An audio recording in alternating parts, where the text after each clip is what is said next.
use of revenge porn in a divorce or family law matter, or the use of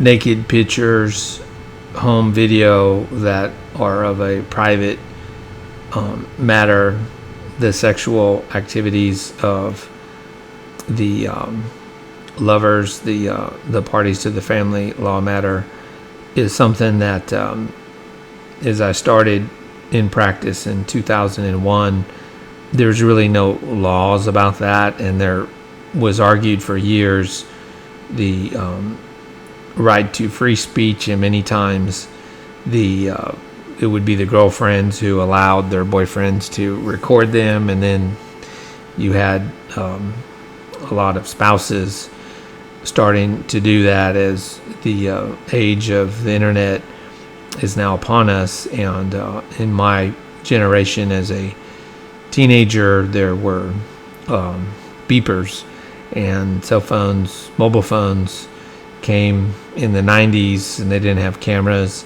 like we do now. You could not make video, so there was no cause of action in a divorce for publicizing your Polaroid naked picture of your wife necessarily, and so that has become more there's a statute at the present time, and over the last, I'd say since about 2014, you've had a plethora of federal law and state law because of generally the younger women will be more prone to allowing a boyfriend to record them in their private moments.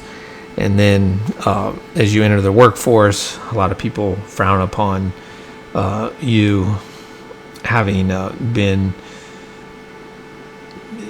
making pornography movies in the past. They don't really care for that in a lot of positions.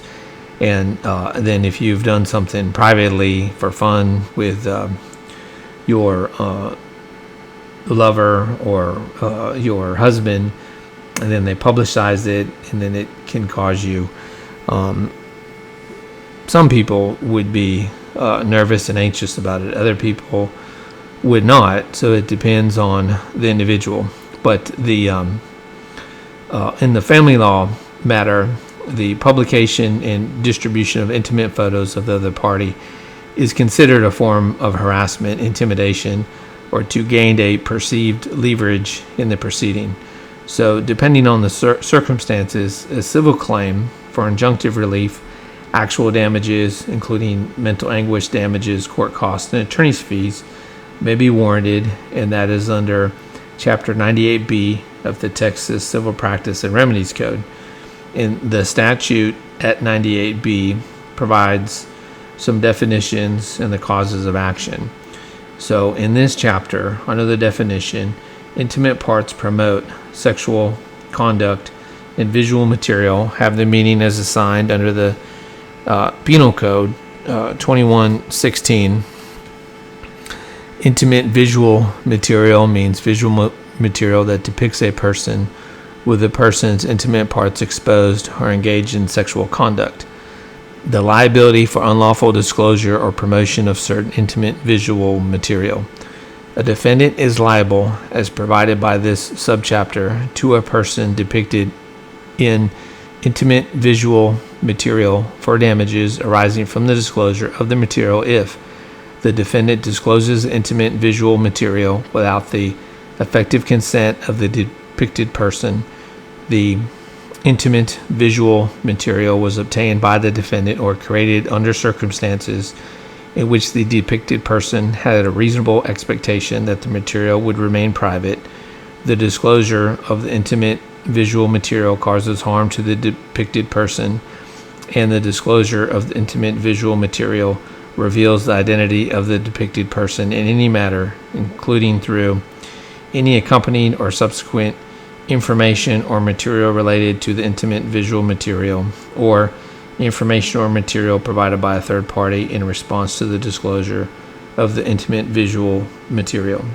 A defendant is liable, as provided by this chapter, to a person depicted in intimate visual material for damages arising from the promotion of the material if, knowing the character and content of the material, the defendant promotes intimate visual material described by this subsection on an internet website or other forum for publication that is owned or operated by the defendant.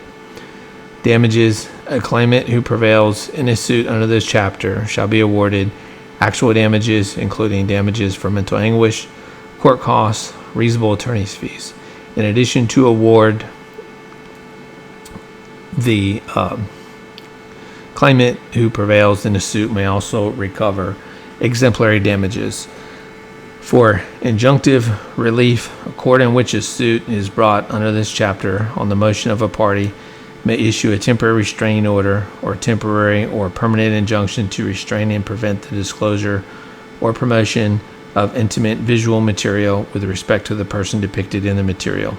A court that issues a temporary restraining order or a temporary or permanent injunction may award the party who brought the motion damages in the amount of $1,000 for each violation of the court's order or injunction if the disclosure or promotion of the intimate visual material is willful or intentional, or $500 for each violation of the court's order or injunction if the disclosure or promotion of the intimate visual material is not willful or intentional.